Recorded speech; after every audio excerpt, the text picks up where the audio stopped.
It came out as a croak, but it was still ringing in my ears as I woke up. I was confused, to say the least.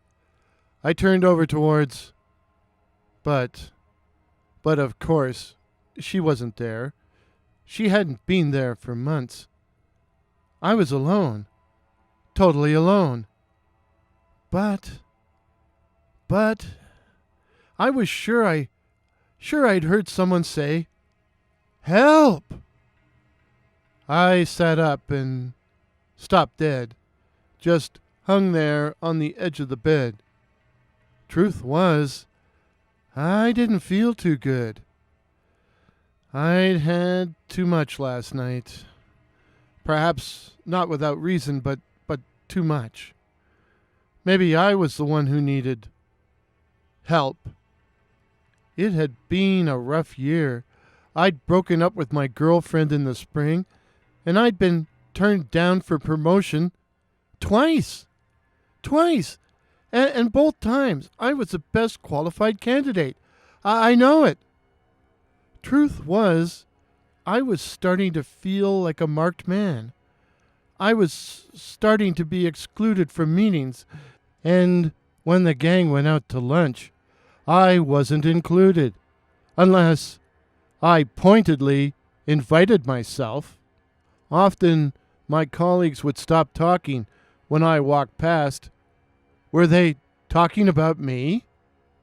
And now most of the staff was spending the long weekend at a retreat from which I had again been excluded. But why? Why? I knew my boss didn't really like me, but I'd given him no reason to get rid of me. I didn't think. I'd achieved all my performance goals, had made all my targets. But still, I was pretty sure they were about to let me go. Again, I had to ask why. It was like I was under some evil influence. The answer had to be in my personnel file. I had to see it. The office was located in a refurbished warehouse in the industrial area. I arrived just before noon on Saturday, parking my car a block from the building to avoid attracting any unnecessary attention. I had to use my key fob to enter the building so they would know I came in. But as I didn't have to fob out, they wouldn't know how long I had stayed. So far, so good. But then I hit a snag. Our offices were on the 3rd floor, and I had fully intended to walk up the rickety stairs. This was a century-old building, but the stairs were blocked by a metal grill, preventing access. I'd never been to the office on the weekend, so I had no idea they did this. Clearly, they weren't expecting anyone. As to why the grills were there, to stop any intruders who'd managed to get in or to keep the bums from sleeping on the stairs, who knows? Still, there was the equally rickety elevator. It was also summoned by key fob, which would stop any intruder, but not me. But still, I hesitated, for I hated that damned elevator. It had been around as long as the building had. It was old. It shook as it went up and down. And it was small, very small. It could really hold no more than 4 people comfortably. And it was dark inside. And I was always afraid I'd get stuck in it. Fact is, I'm a little claustrophobic. Okay, I'm really claustrophobic. Thinking about getting stuck in that elevator was enough to make me break out in a cold sweat. Still, there was nothing for it but to take the lift. I opened the door with my fob so they would know I used the elevator, but I wouldn't need my fob to take it back down. So again, they wouldn't know how long I'd been in the office, which was a good thing, as searching through the personnel files might take hours. So it was now or never. While they were all away at the retreat, when would I get another chance? When would I have 3 full days to search the files? I had to do it. I had to do it now. The elevator started up with a jerk, and right away I knew there was something wrong. The mechanism seemed stiff, as the cab seemed to inch rather than lift upwards. And then it stopped. And then the lights went out. I stood there for a moment, stunned to find my worst nightmare coming true. And not only was I trapped alone in an elevator in a deserted office building on a long weekend, my explanation as to why I was there was pretty shaky. I mean, would they really believe I'd come to retrieve a pair of sunglasses? Really believe my story, considering I was already on thin ice? I had to get out of there. Had to. So I did what everyone does in this situation. I pressed the button again,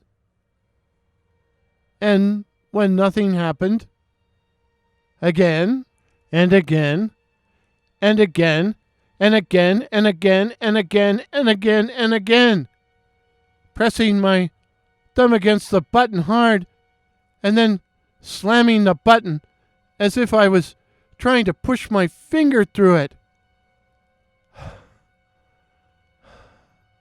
I forced myself to calm down, forced myself to wait, to see if the elevator would start moving again. I waited a long time, which might have been a whole 10 minutes. And then I began pounding on the doors and the walls, stamping my feet against the rickety floor while I screamed, "Let me out! Let me out! Let me out! Let me out! Let me out! Let me out! Let me out! Let me out! Let me out!"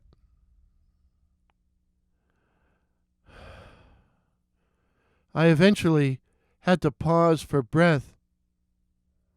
And when I did, I heard something growl. Growl. A deep, low, penetrating growl like that of a huge predator. Like a lion. Or like something paranormal. But we didn't have lions around here. Not even mountain lions. And as for the paranormal, well, I didn't believe it.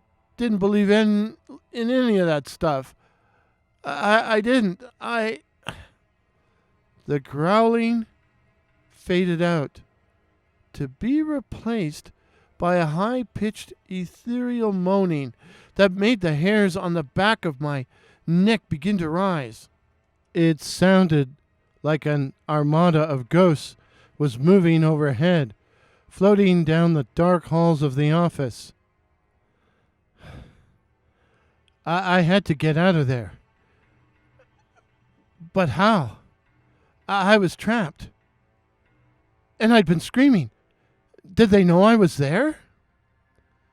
I sat down on the floor of the elevator, determined to be quiet, to be very quiet. Very, very, very quiet. At least until the noises ceased.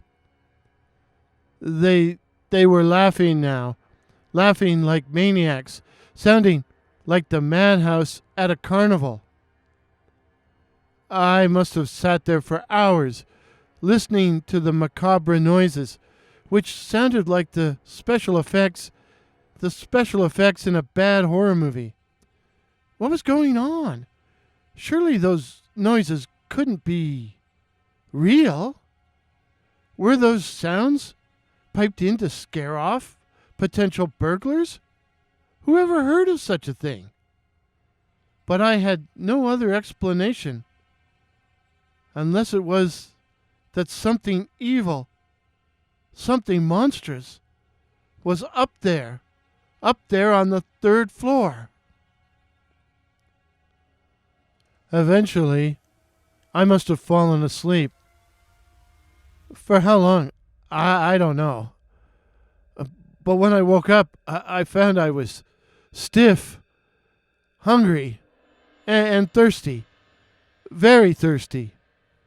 The screams and growls and howls from above had been replaced by a loud pounding noise. Suddenly the elevator was in motion. I was going up to the third floor, to the office. I cowered on the elevator floor as the door swung open. Help! Oh my God! Help! The moral of the story: take the stairs, or secretly reading your personnel file may elevate your blood pressure, and it probably won't give you a lift. If this is your first visit to my channel, please consider subscribing. My name is Warren, and I write and tell original ghost stories and original horror stories featuring such cryptids as the Night Floaters, werewolves, and the Black-Eyed Children. So again, please consider subscribing. Please help me to reach my goal of 2,500 subs in 2022. Till midnight. Cheers. Pictures used in today's video courtesy of Pixier. That's PX here. While the music was Unseen Horrors by Kevin MacLeod. Unseen Horrors, a piece that always makes me think of the wonderful horror films of the 60s and the 70s.